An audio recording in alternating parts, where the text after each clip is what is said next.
Kalau lihat orang belerang itu mereka nggak pakai sandal, nggak pakai sepatu, kadang pakai sandal jepit. Itu karena kebiasaan. Sedangkan kita ini kan nggak terbiasa dengan medan yang seperti itu. Medan kita kan nge-mall gitu. Betul. Jalannya lantai. Tergantung dari jadwal tamu ya, karena tamu kadang harus meneruskan perjalanan ke tempat lain. Tetapi kalau banyak waktu, saya akan mengajak ke rumah pekerja tadi, melihat kehidupan dari pekerja tersebut. Mereka itu kalau makan siang cuma makan apel 2 atau pisang 2, itu nanti sampai Ya makan Allah, malam. asam lambung. Kalau kita, Itu kan kita.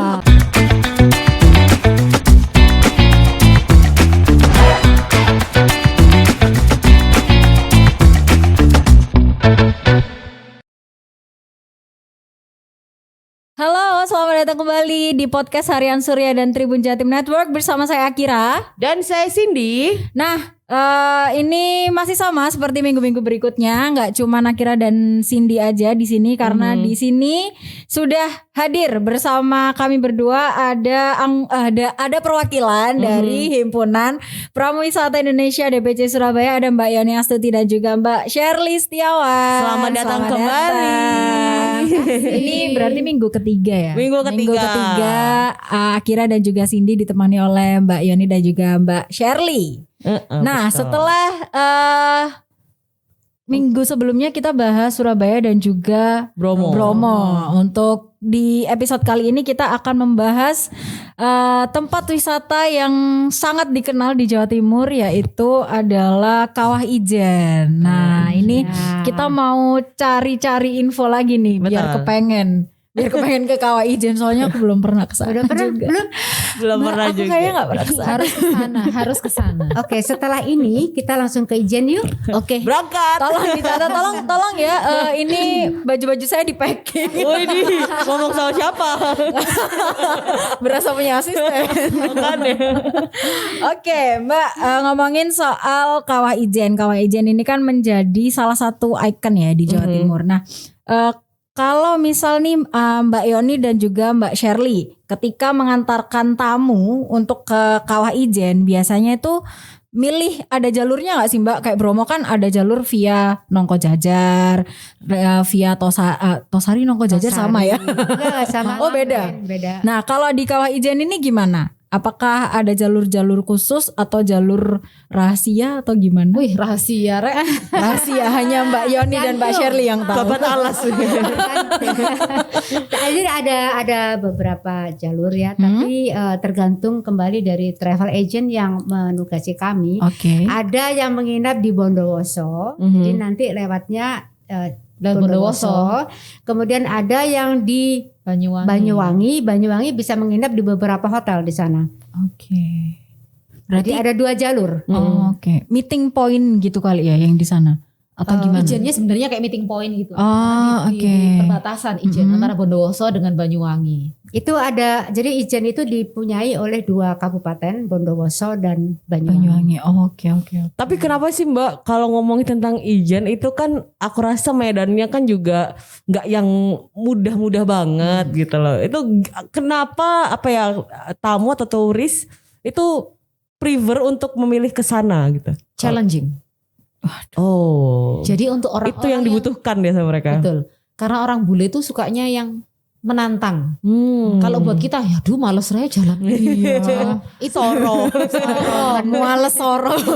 Dari parkiran yang kita bilangnya itu Paltuding, pos terakhir itu naik sampai ke atas tuh kurang lebih 3 kilometer. Tebih ya. Tebe 3 kilometer kalau lurus buat nopo-nopo. Nggih. Itu nanjak gitu. Masalahnya betul. Masalahnya nanjak. Jadi awal saya ke Ijen pun juga belajar ya. Jadi di 500 meter pertama kita nggak boleh ngoyo kalau jalan. Oke. Pelan-pelan aja, kayak orang jalan kaki santai banget. Karena apa? Di titik 600 terus ke atas itu kita akan kehilangan tenaga. Kalau di 500 meter pertama itu ngoyo. Betul sih tapi. Jadi normalnya jarak tempuh 3 km itu biasanya normalnya ditempuh 1,5 jam. Tapi kalau sudah ngoyo di depan itu bisa 2 jam lebih. 2 sampai 3 jam, ada yang sampai 3 jam. Karena banyak berhentinya ya? Banyak berhentinya. Nah, ngos-ngosan. untuk trekking betul. itu kalau kita mau berhenti usahakan tidak lebih dari 5 menit. Oh kenapa Mbak? Males. Nguras tenaga, Iya, ngompa jadi tenaganya ngompa lagi ya. jalan lagi itu wegah. Balik Generatornya wis balik kadung goceng mati. nanti. Iya, betul itu. Jadi awalnya saya juga tidak belajar. Maunya cepat sampai karena kebetulan tamu kami ini bule. Jadi satu langkahnya mereka, dua tiga langkahnya kita kami. gitu kan. Iya, bener banget. Jadi sampai kadang tamu itu mengejek kita. Loh belum sampai. Tapi karena memang kakinya dia lebih panjang dari kita. Nah, tapi untungnya tamu itu paham kondisi kita ya. Paham kondisi kita, jadi Jadi mau nunggu mereka. Dan mereka respect banget sama kita ya. Kalau kita ini yang nunjukin jalan. Padahal yang jalan duluan mereka, kita di belakang. Tapi mereka respect banget. Dan di saat jalan itu mereka yang kasih tahu kita. Itulah gunanya kaki untuk berjalan. Jadi kita akan tahu kalau sering trekking, jari yang mana yang harus dikuatkan untuk menapak itu. Oh wow, ada begitu Mbak? Iya. Jadi itu kan benar-benar tanah yang ada masih batu-batu kecil. Kalau kita kesiangan sedikit batu itu jadi kering. Jadi itu licin. Kita bisa terpeleset. Nah, itu Bikin gunanya kita terpeleset. mesti apa ya? Yang bahasa Jawanya itu mencengkeram. Oke. Kakinya yang mana gitu. Memang banyak kalau lihat orang belerang itu mereka nggak pakai sandal, nggak pakai sepatu, kadang pakai sandal jepit. Itu karena kebiasaan. Sedangkan kita ini kan nggak terbiasa dengan medan yang seperti itu. Medan kita kan nge-mall gitu. Betul. Jalannya lantai. Jalannya lantai nggak berkerikil. Angle-nya bagus. Plus AC. Nah ini nggak ada AC-nya cuma di pagi hari. Kalau kesiangan sedikit jalannya jadi kering, licin, panas. Oh iya. Jadi kalau ke Ijen itu pada saat naik memang gos-gosan. 1 jam pertama 10 menit 15 menit pertama masih flat ya. Kemudian mulai nanjak. Itu sampai 1 jam itu gini kek gitu. Nanti setelah ketemu Pondok Belerang kemudian 30 menit kemudian itu sudah banyak yang Datar. Oke. pada saat naik is okay, nggak masalah. Tetapi pada saat turun kalau kesiangan tanahnya sudah kering itu kerikil. Jadi kita sering terpeleset. Jadi harus mencari turun ya jalan. bahaya juga ya. Betul. Naik susah. Iya, turun bahaya. turun lebih berbahaya. Tapi berarti sebegitu worth it-nya ya untuk Worth it kesana tapi. banget. Kita udah lihat view-nya, danaunya yang apa namanya ijo-ijo biru, bagus banget. Apa hawanya? Memang tergantung arah angin juga. Belerang itu Mbak Yoni ya, kadang baunya sampai mata ini perih. Kita nggak bisa lihat kadang. Jadi kalau kita ke sana kita mesti bawa air putih itu wajib dan masker. Gunanya apa? Kalau kita sudah sesek nggak bisa bernafas, air itu disiramkan ke masker gini untuk membantu gitu, kita filter. jadi oksigen. Ilmu ini saya dapatkan dari Salgado Sebastiano, seorang fotografer dari Prancis. Saya mengantar tahun 91 apa ya 10 hari saya di sana motret. Jadi saya tidur di Pondok Belerang setiap jam 4 pagi dia naik dan turun. Nah jam 6 saya naik kirim makan pagi dan berada di bawah di kawah itu dan saya menemani dia motret. Terkadang saya menjadi tripod karena saya kecil jadi kamera Ditaruh di sini. dan saya melihat dia enak banget bernafas. Ternyata dia bilang ini masker itu diberi air. Gunanya untuk nyaring asap-asap yang masuk. Nah orang-orang belerang itu biasanya dia menggigit kain supaya Basah. basah itu. Begitu. Jadi sebetulnya memang tamu nggak boleh turun ya. Tapi karena waktu itu izin khusus fotografer, jadi boleh turun. Dan alhamdulillah saya banyak belajar karena 10 hari bersama dia di sana dengan izin khusus. Nah selanjutnya wisatawan sebetulnya nggak boleh turun karena itu licin banget dan akan mengganggu. Itu loose rock. Jadi kalau salah injak batunya Dia grombol gitu ya, langsung longsor. Akan mengganggu para pekerja yang membawa belerang naik. Itu kasihan kan mereka bekerja kita kok mengganggu. begitu. Benar. Tapi kalau misal nih Mbak, kita ngelihat foto-foto teman-teman yang udah pernah ke Ijen, biasanya tuh mereka kayak berdiri di pinggiran kawah di viewpointnya. Kurang tahu sih Mbak, itu gambarnya kayak ngejorok ke bawah tapi orang-orang tuh berdiri di pinggirannya gitu loh. Sebelah kanan atasnya. Itu yang mana tuh? Nih yang udah katam sama Ijen pasti ngerti nih. Jadi yang naik jadi mau tahun ke kawah itu mungkin. Oh, itu tapi untuk tempat yang ngambil belerang juga di situ atau Lebih ke bawah lagi. 500 500 meter lagi ke bawah. Wow. Berarti bahaya juga ya kalau orang-orang tuh berdiri di atas Makanya itu kalau kita terlalu banyak di situ kita akan mengganggu yang bawa belerang. Kita salah minggir, kita yang jatuh. Kita terlalu mepet ke mereka, mereka bisa jatuh. Dan asap yang tadi dibilang Shirley itu cukup pekat dan sangat berbahaya. Pekat banget. Kadang pekat banget. Pekat jadi tergantung arah angin. Kalau memang arah anginnya baik, dia ke sana, kami para tamu dan guide tidak apa-apa. Tapi kalau anginnya sedang mencintai kami, mendekat dan ini bisa bermenit-menit. Itu bahaya karena itu yang bahaya. Warnanya putih kita nggak kelihatan gitu ya. Cuma lihat orang di seberang itu bayangan, terus bau. Jadi itu yang bahaya. Nah, itu karena bisa orang dilihat. bisa Jadi panik. Nah, gasnya itu seperti ini putihnya. Oh ya, nggak pekat banget ya. kelihatan Plus bau, plus bau. Jadi ini masih bagus warnanya putih. Kalau orang itu panik, Terkadang hitam. orang kan jalannya ngawur. Iya. Itu yang bahaya. Oh iya benar. Nah itu yang bisa dilihat warna kuning. Warna kuning itu ada belerang. Banget.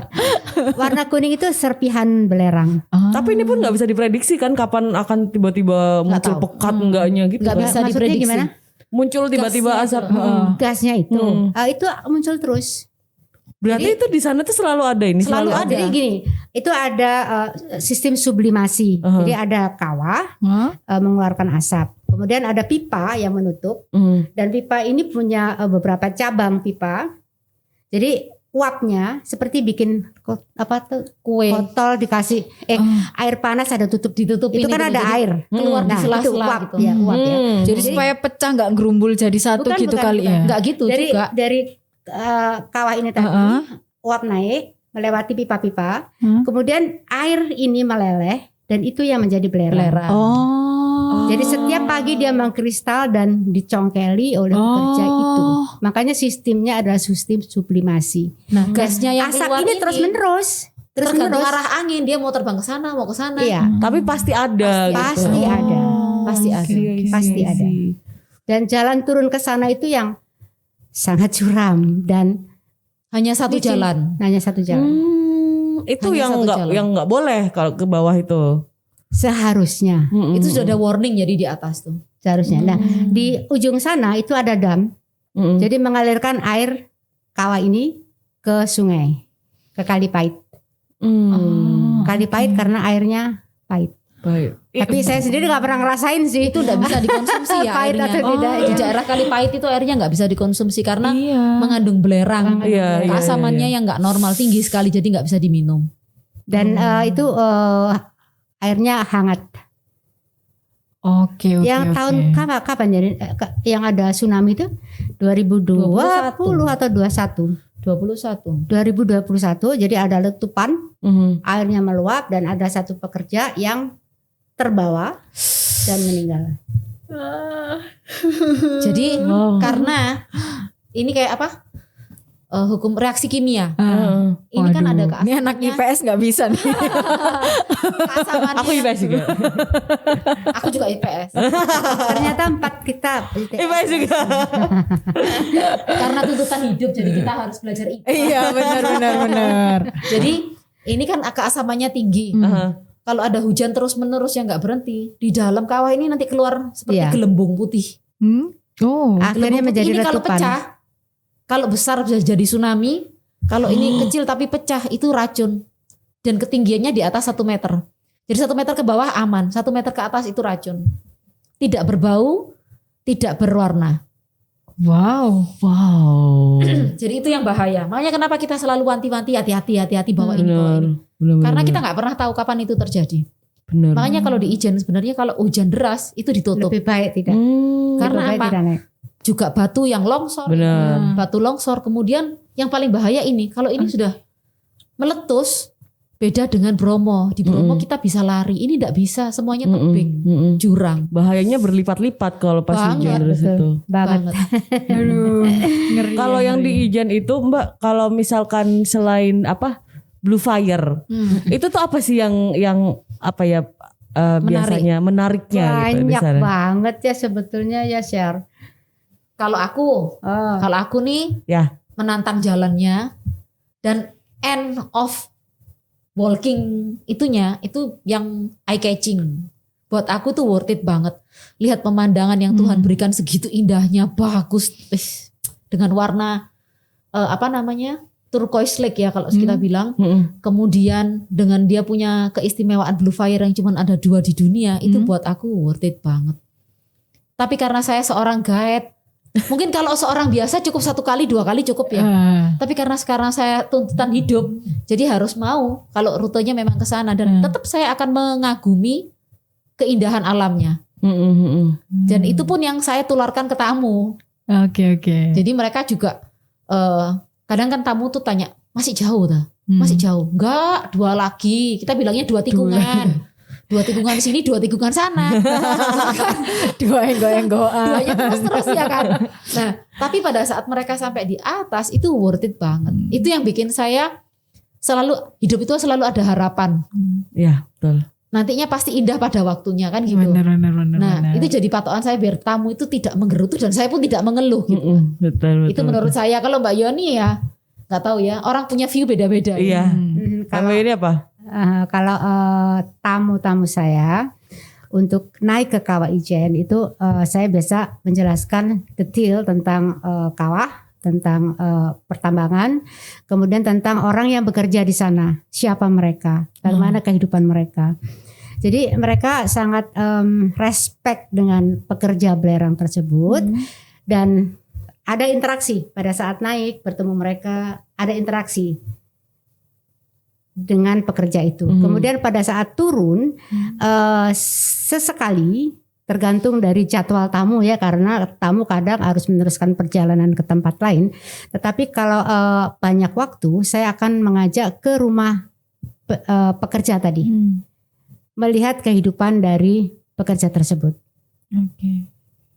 Begitu. Wah, itu juga menarik juga sih. Maksudnya bahkan untuk kita sendiri yang bukan warga sana kan beda juga untuk kehidupannya kan di rumahnya seperti apa, di rumah kita seperti Di rumah apa. kita seperti apa, tapi mungkin lebih ini ya karena kita tiap hari ngerasain suasana rumah, jadi yang di sana mungkin kelihatan Kalau buat asing kan beda banget. Oke, baik. Nah Mbak, mungkin ketika mengantarkan turis ke Kawah Ijen dengan ke Bromo itu mungkin ada satu hal yang sama, yaitu keramaian. Nah, ketika sebelum pandemi mungkin situasi di seluruh lokasi wisata itu pasti rame. Nah, tapi ketika pandemi gimana? Apa Mbak Shirley dan juga Mbak Yoni sempat mengantarkan tamu ke Kawah Ijen ketika pandemi? Semua taman nasional tutup. Enggak, saya enggak ke sana. Tapi kondisi ketika sebelum pandemi gimana Mbak? Kalau di Ijen ini tidak bisa disamakan seperti Bromo yang orang Bromo ribuan. Nggak bisa. Ribuan. Karena ini kan orang jalannya sudah jauh. Otomatis jarak antara satu orang dengan yang di depan jauh. Terus nanti kita sampai di kawah ya, yang lain sudah turun. Terus orangnya itu akan berputar. Beda kalau di Bromo kan sunrise mabruk karena semuanya mau lihat sunrise. Betul. Akhirnya ngumpul di satu tempat. Habis sunrise nanti turun ke Bromo, ke satu tempat lagi. Tapi kalau ini kan enggak. Ya cuman satu itu ya. Cuma satu, jadi orang akan apa ya? Secara sadar gantian gitu mungkin ya. Jadi juga space untuk lihat kawah itu juga enggak besar banget karena memang itu tebing ya Mbak Yoni ya. Jadi tidak berebut melihat karena kalau di Bromo kan ada tempatnya gitu biar kita nyandar gitu nggak apa-apa. Kalau ini mau nyandar, yang disandar itu cuma kayu kalau dulu itu Mbak Yuni. Tebingnya itu cuma kayu. Sebelah sini los. Jadi nggak bisa disandar juga. Nggak bisa, otomatis kan cuma lihat sebentar. Betul. Kan ini lebar banget ya di puncaknya. Jadi kita mencari tempat-tempat yang tidak mengganggu orang lain dan tidak terganggu oleh orang lain. Dan kita berdiri itu stabil. Karena tidak sampai gelundung. Karena bentuknya itu apa ya? kayak oval gini dan itu nggak rata gini Mbak Yon ya. Ada kayak yang protol gitu ya, ada yang rusak gitu kan. Jadi nggak mulus kayak di Bromo yang sudah di setting seperti itu bagus. Ini enggak. Jadi tidak ada kemungkinan orang bergerombol yang banyak banget. Lebih dari 50 tuh nggak ada kayaknya. Karena emang lokasinya tidak memungkinkan untuk bergerombol ya Mbak. Iya, betul. Oke. Berarti istilahnya meski sebelum pandemi pun agak lebih kondusif daripada yang di Bromo. Betul. Begitu. Kalau Bromo kan juga momentum kan, ketika sunrise kan pengennya Makbrul ke sana. Iya betul. Setelah sunrise turun makbrul. Betul. Kalau ini kan nggak ada momentumnya ya, bisa gitu aja, gitu jam-jamnya juga. Jam berapapun bisa. Pokoknya Asal kalau jangan siang. kesiangan. Oh, Kalau iya. siang naiknya panas. Ini yang mau aku tanya ini, kalau situasi pandemi membaik itu apa ya, saat yang tepatnya atau jam yang tepat ya untuk berkunjung ke Kawah Ijen itu Jam berapa? Kita tipsnya dari biasanya Mbak Yoni sama kami Mbak. berangkat dari hotel jam 4 atau setengah jam 5. 4 atau setengah 5. Jadi setelah tamu akan makan pagi dulu di hotel karena mereka memberikan early breakfast dan guide juga harus makan karena perlu tenaga. Itu kita bisa mau makan di situ atau di box. Oh, oke. Tuh, yang Boleh. penting harus makan. Pokoknya dibawain makan gitu. Kemudian antara jam 6 sudah sampai di setengah 6 atau jam 6 sampai di parkiran kan masih belum panas. Dan on the way bisa melihat sunrise. Bila cuacanya bagus. Sambil naik sambil enggak. sekalian. On the way dari hotel ke parkir. Oh, kan lewat hutan. Iya, Jadi iya, lewat iya, perkebunan kopi dan cengkeh, kemudian melewati hutan. Kalau beruntung nih, bisa Kalau ketemu beruntung lutung. mendapatkan itu. Oh, Lutung, monyet yang ekornya lutung. panjang. Saya dengarnya beruntung. Kalau beruntung mendapatkan lutung. dapat lutung, bisa lihat lutung atau masih ada jaguar. Hah? Wah, sumpah. Liar itu berarti ya? Iya. Di dalam itu kan taman nasional. Iya, iya. Oh, iya. hanya iya di ya. situ yang ada tempat apa sih? Merak. Kemudian kerbau, masih hewan Ayam hutan. liar, ayam hutan masih ada di situ semua. Wow. Kalau rame leopardnya nggak keluar. Tapi kalau pas sepi banget dia akan keluar. Oh, ya untungnya ya. Nggak lucu juga loh. Kan di jalan. Ya mungkin kan hai kan enggak. Pernah sekali. Iya. Terus gimana, Mbak? Ya untungnya dia sih masih di pinggir jalan gitu, di hutannya, masih di area hutannya. Oh, Cuman kan kelihatan lari gitu. gitu lumayan ya. Mungkin ini kita bisa lihat di foto nextnya tentang masih keindahan Kawah Ijen. Nah, ini dia. Cantik banget loh. Jadi ini belerang yang dibawa dari kawah. Naik. Ini kadang mereka bikin souvenir ya Mbak ya dari ini ya. Bikin kayak tahu cetakannya puding, kura-kura, mereka juga bikin cetakan dari belerang itu. Jadi di bawah, jadi pada saat masih menetes, itu cetakannya ditaruh gitu, netes, udah dipinggirin gitu dan jadilah ada kura-kura, ada bunga. Dan belerang itu kalau fresh warnanya tidak seperti ini, tapi tahu jeruk orange, agak merah. ya itu kayak gitu warnanya. Dengan berjalannya waktu nanti dia akan berubah jadi kuning, kemudian ada hijau-hijau sedikit ya. Itu berarti bisa sampai situ ya untuk nonton. Sampai sini ada pagernya, kita bisa lihat. Pagernya kecil ya, pendek ya ternyata ya. Oh, kecil memang. Itu jadi pendek, berdiri di sini untuk melihat kawah. Itu pun cuma kayu. Cuman kayak pembatas saja gitu. Dan ditulis bahwa wisatawan tidak boleh turun ke kawah. Sudah ada tulisannya ya kalau sudah memang nggak boleh gitu. Kalau turun silakan tanggung sendiri Resikonya. Mungkin next foto. Iya, next foto. Ini saya 2018 17 Agustus. Ya Allah. Membawa bendera. Nah, kalau sekarang kenaik kan maskernya pakai yang seperti ini, 3M. Iya benar. Tapi kalau dulu kita cuma pakai scarf Mbak Yani, siram air terus kita naik. Oke. Mungkin bisa lanjut. Sekarang sudah modern. Nah, ini yang baru-baru ini aja. Taksi. Ada taksi. Nah, jadi ini troli. Iya. Jadi ada orang Bali yang memberikan troli ini kepada penambang. Kemudian penambang merasakan enak banget naik membawa belerang pakai troli daripada dipikul seperti yang tadi. Tetapi dari kawah ke atas tetap saja dipikul. Nah, dengan troli ini mereka bisa membawa beban yang lebih banyak. Dan ada yang menggunakan troli ini sebagai taksi. Jadi bisa dilihat ibu itu duduk di tempat yang diberi bantalan. Oh ini ya, ada bantalan. Kayak Ada dudukannya. Jadi ini untuk wisatawan. Ada yang naik pakai troli, ada yang turun pakai troli atau PP pakai troli. Naik? Iya. Jadi kalau naik biasanya ditarik 2 atau 3 orang. 2 atau 3 orang ditarik. Zaman dulu sebelum ada ini ada wisatawan yang naik Dipopong ke Ijen di apa tuh? Ditandu. Saya kok sedih banget ya. Kok seperti ada perbudakan gitu. Betul. Iya. Ya, kan? Kelihatannya kan jadi kayak gitu. Jadi ini mungkin lebih sedikit bagus, tidak pakai menandu. Dan sekarang ada 2 macam pekerja di sana. Yang satu betul-betul penambang yang mencari belerang.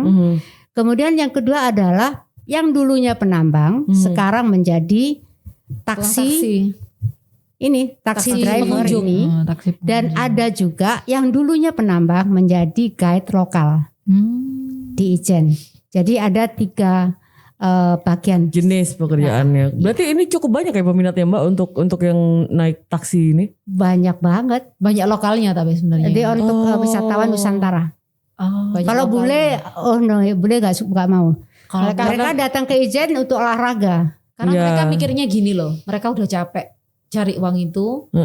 Kalau dia harus dorong atau nganterin mereka badannya lebih berat daripada orang Indonesia kan. Nah, mereka nggak mau gitu loh. Kasian. Iya. Mereka merasa kasihan. Dan ini kebetulan tamu saya dan tidak naik troli, mereka hanya mejeng pose foto aja. Pose aja. Kecuali tamu boleh sakit ya atau tua atau sakit atau apa, baru kita naikkan ini. Oke. Next foto mungkin. Nah, ini di mana nih? Apa masih di Ijen juga? Di bawah. Di bawah. Jadi sebelum naik Ijen kan ada perkebunan kopi dan cengkeh. Setelah turun dari Ijen itu kami akan stop untuk melihat kopi-kopi ini dan menunjukkan kepada wisatawan ini loh cara proses kopi. Di sana ada 2 jenis kopi, yang satu Robusta dan satu Arabica, yang kebetulan di sisi yang Banyuwangi itu Robusta. Di sana ada pabriknya juga di daerah mana Sempol ya? Sempol. Itu yang daerah yang satunya. Ada lagi yang di daerah Banyuwangi itu juga ada. Jadi prosesnya. Mungkin next lagi. Nah ini orang di sana orang asing itu eyang-eyangnya masih nginang. Nah kami datang ke rumah masyarakat dan mencoba menunjukkan kepada wisatawan ini loh nginang. Nah ini ada teman saya guide yang ada di Banyuwangi, dia memakan sirih pinang tersebut dan menunjukkan kepada wisatawan. Itu mau nyoba nggak kalau yang dari tamu-tamu? Ada juga yang mau nyoba. Oh dia mau nyoba. Habis makan minang merah semua. Iya soalnya kan merah semua. Ada yang mau mencobanya. Rasanya apa ya inang itu Mbak? Pahit-pahit sepet. Pahit-pahit sepet dan kalau yang di daerah timur sana saya nggak ngerti bedanya apa. Kalau saya makan kinang di sini saya nggak mabok. Tapi kalau di daerah timur saya di Sumba, di Flores itu ada sedikit rasa sedikit fly. Atau kemungkinan karena sirihnya kalau di sini pakai daun, kalau di sana pakai bunga sirih. Atau mungkin itu atau karena kombinasi itu dan pinang saya nggak ngerti. Kalau yang di sini tuh apa pahit sepet ya. Nah, itu tadi tiap daerah Indonesia ini unik. Betul. Inang aja beda-beda udah. Beda-beda rasanya. Hitungannya sama-sama nginangnya. Iya. Padahal efeknya sama merah. Betul. Ada next foto? Gak bingung pemerah pipi, pemerah gigi. Ada next foto. Nah ini perkopian kopi lagi. Ngayak. Oh ya. Ngayak. Jadi ada sebuah keluarga di dekat Ijen Resort di desa apa namanya? Licin itu mereka mempunyai homestay untuk wisatawan, kemudian juga menjual kopi dari kopi biji.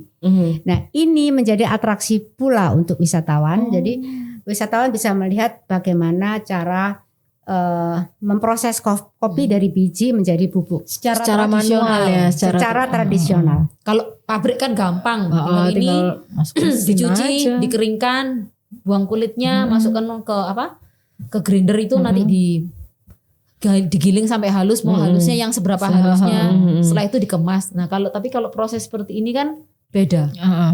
Dan biasanya kita suka mencoba ya, Sher. Mencoba ini ngayak.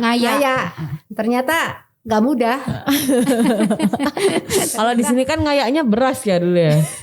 Kayak beras. Sekarang wis jarang orang ngayak beras. Iya kayaknya udah. Iya ya benar juga. Nggak pernah. Karena beras datang sudah nggak ada lagi kutu. Bukan kutu, yang pakai kulit-kulitnya itu. Oh ngayak itu buat kulitnya. Kulitnya. Jadi membuang kulit.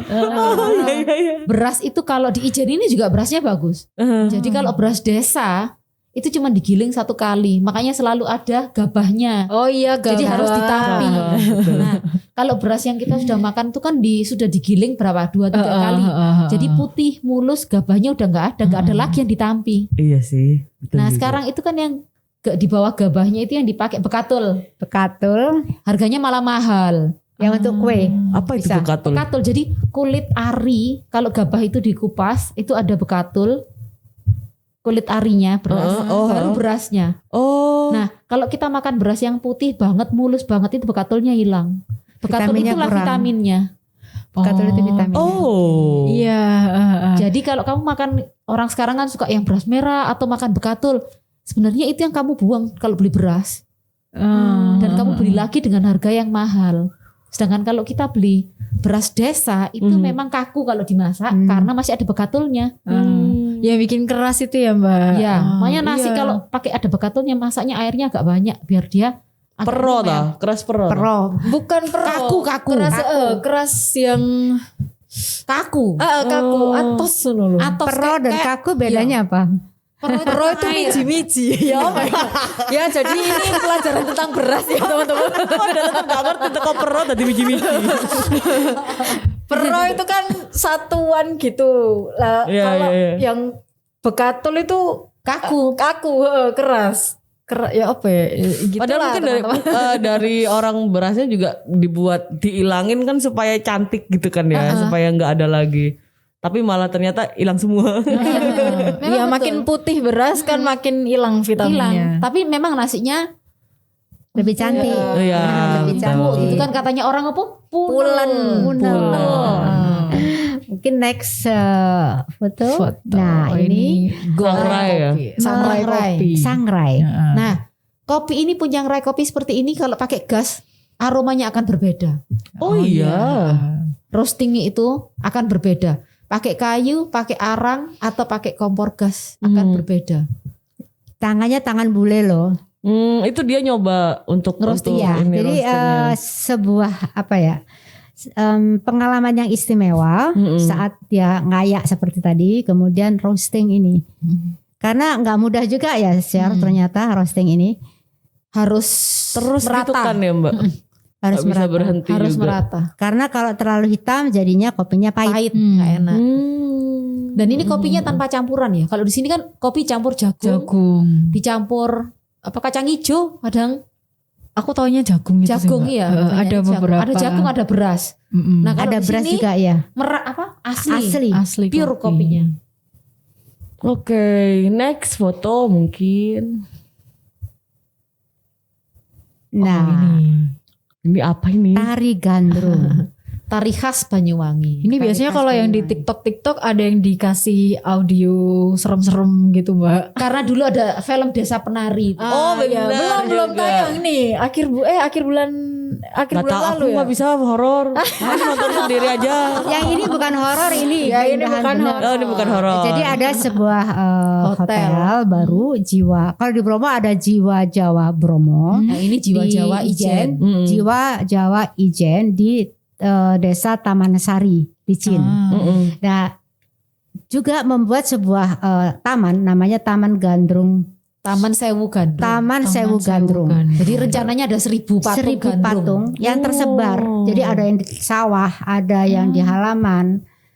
Entah sekarang sudah berapa patung yang di... Padahal itu harusnya Prambanan ya Mbak Yani ya. Sewu Candinya. Ini versi Banyuwanginya. Versi Banyuwangi. Setiap hari Minggu itu ada pertunjukan tari gandrung dan itu free untuk ke wisatawan. Hari Minggu aja. Hari Minggu aja. Tetapi bila ingin melihat gandrung di Desa Taman Sari bisa ada beberapa tempat melihatnya. Jadi beberapa desa wisata yang memberikan pagelaran itu.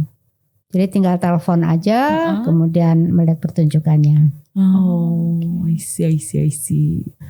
Next foto. Ini ada sama aja.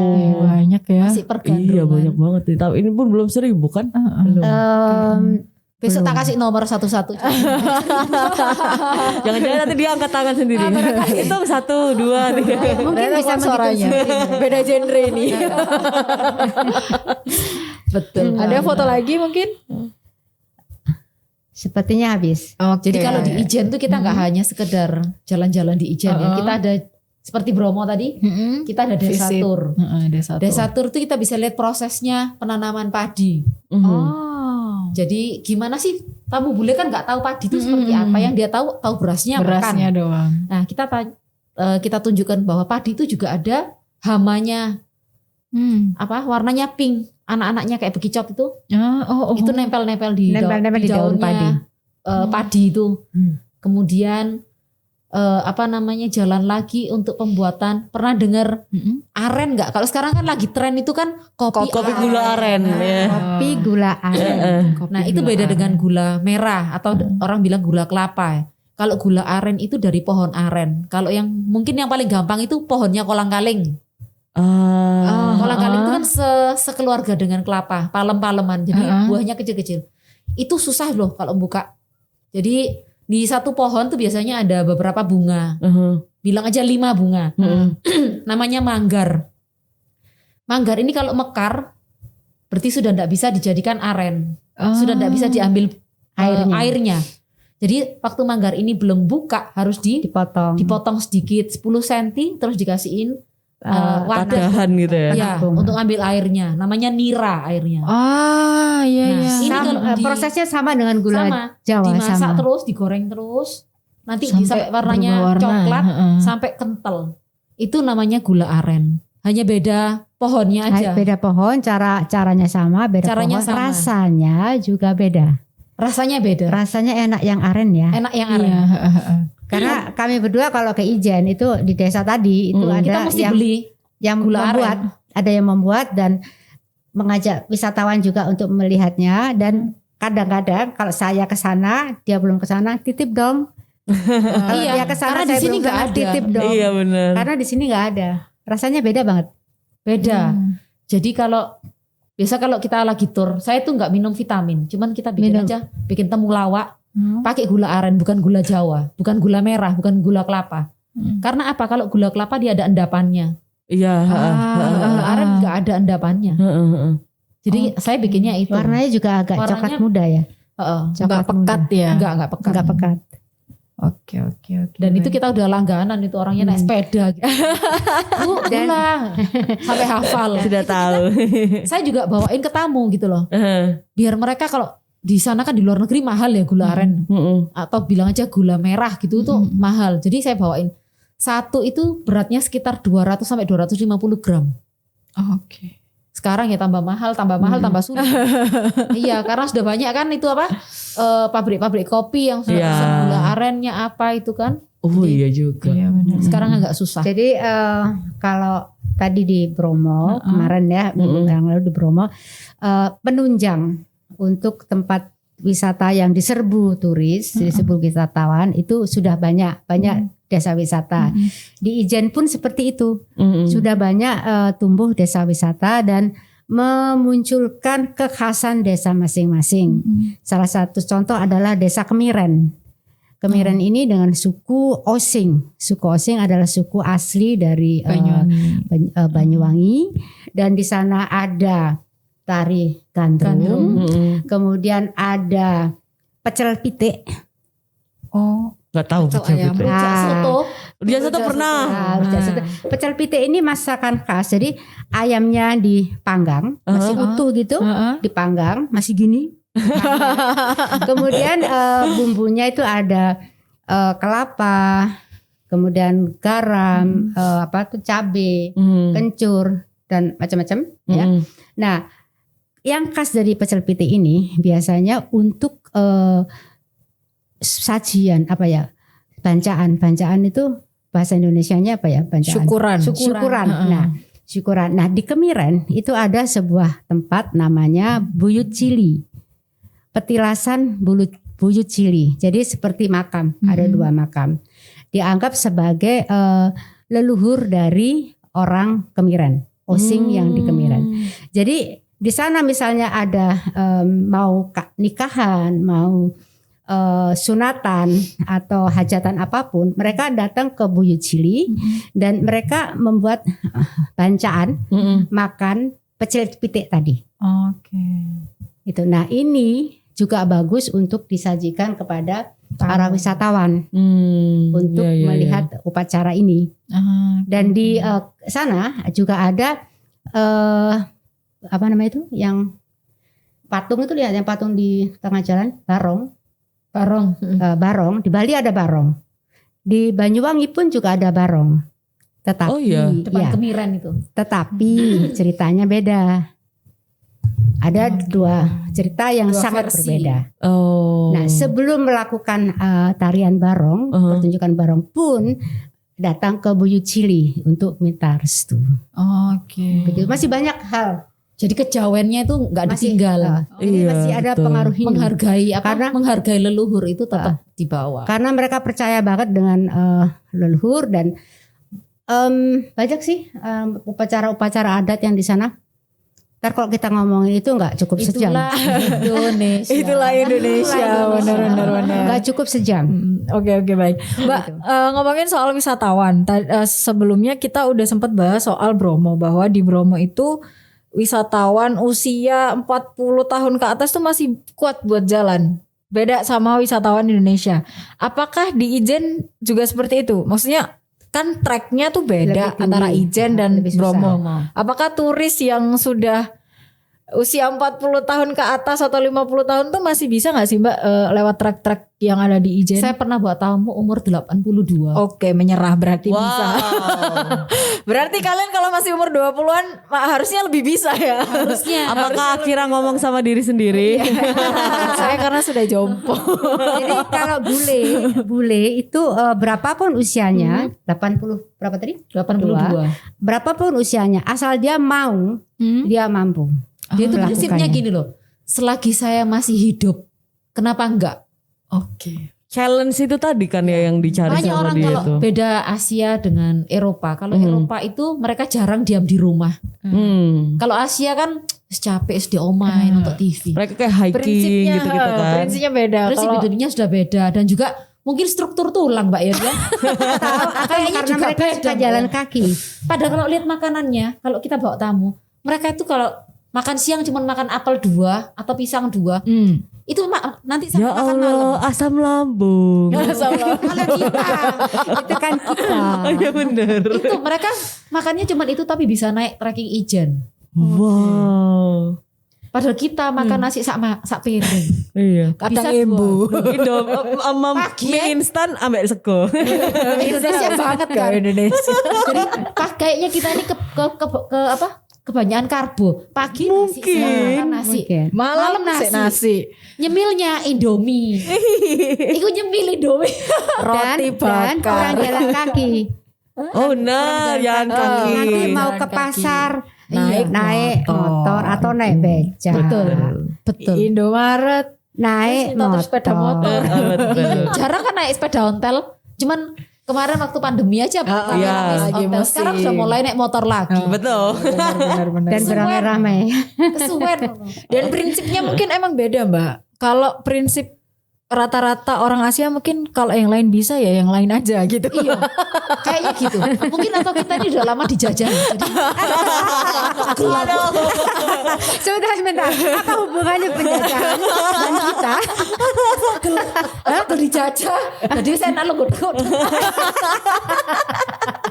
Aku tak duduk aja dari kan sudah lama dijajah. Jadi dijajah kan mbah-mbah kita. Lah ya itu kita yang teruskan capek.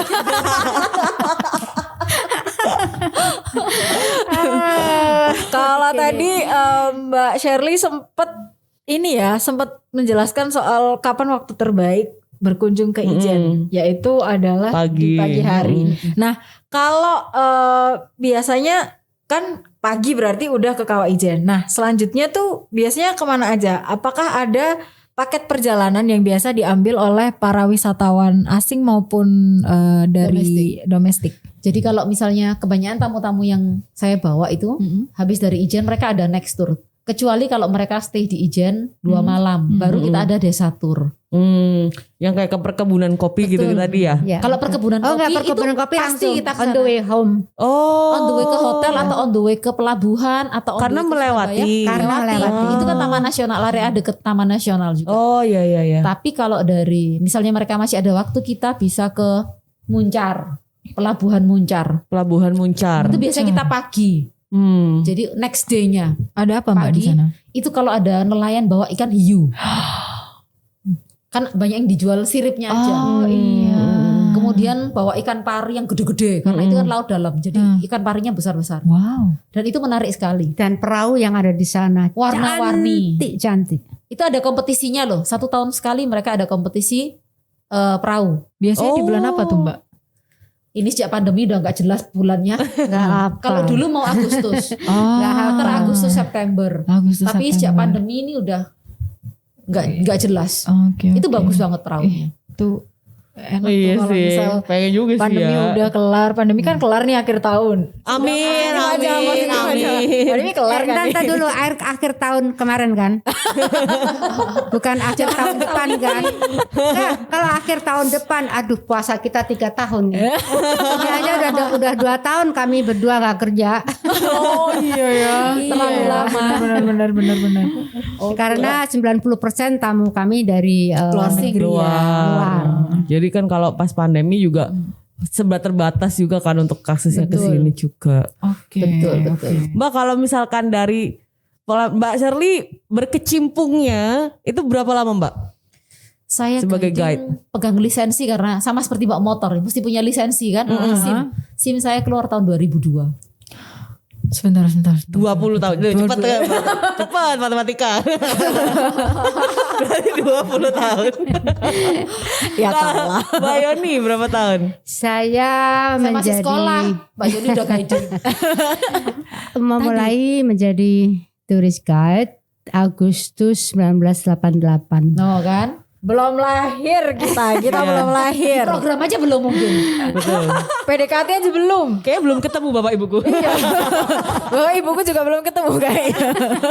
Nah kalau so far sampai detik ini ya sampai yang terbaru ini gimana sih respon utama yang dari para turis ini melihat keindahan dari Indonesia? Oh senang banget.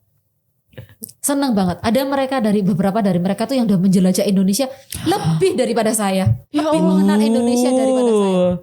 Karena mereka setiap tahun. Soalnya mereka liburnya panjang Mbak. Betul. Itu. Mereka bisa libur panjang, kita nggak Dia bisa libur summer holiday itu 3 bulan. Iya ya benar. Iya. Nah kalau kita biar summer mau dingin, mau guntur, mau apa sekolah. Susah kan? Kalau masih bisa ya kerja aja dulu. Tapi liburnya kita kan banyak. tahun baru, Natal. Tapi nggak boleh diambil. Iya Mbak, nggak bisa diambil sebulan langsung. Jangan gitu. curhat. Oh iya, enggak. Enggak jadi, enggak curhat. Enggak curhat. Ampun. Itu bedanya. Jadi karena mereka punya kesempatan libur yang lebih panjang, jadi bisa menikmati apa ya?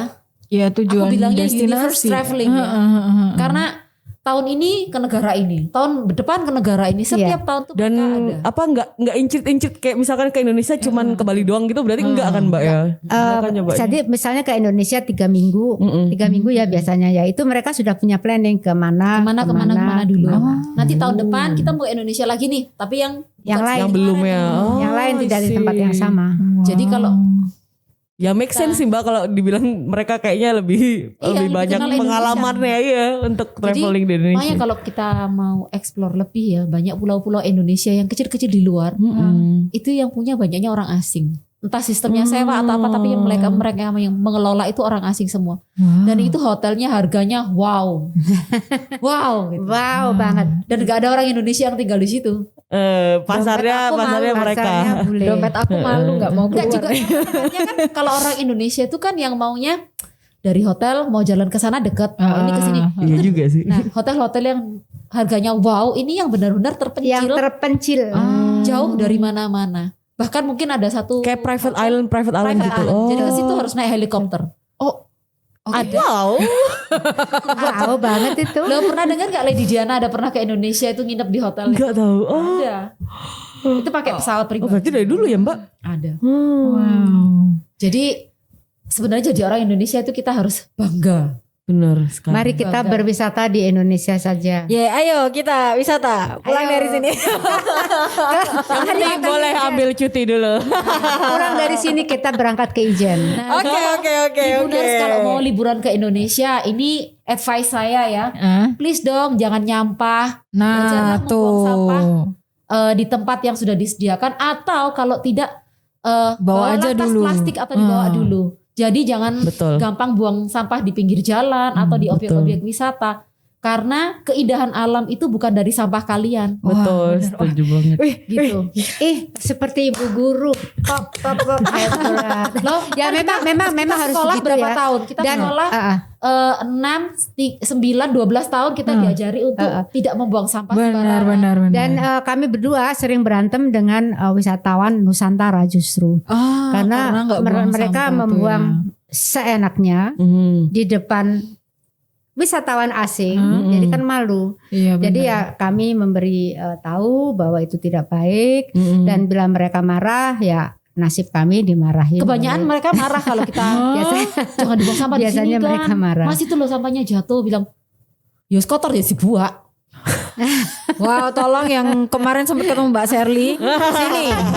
Sini. Harus kita jaga bersama ya, karena benar. apa ya?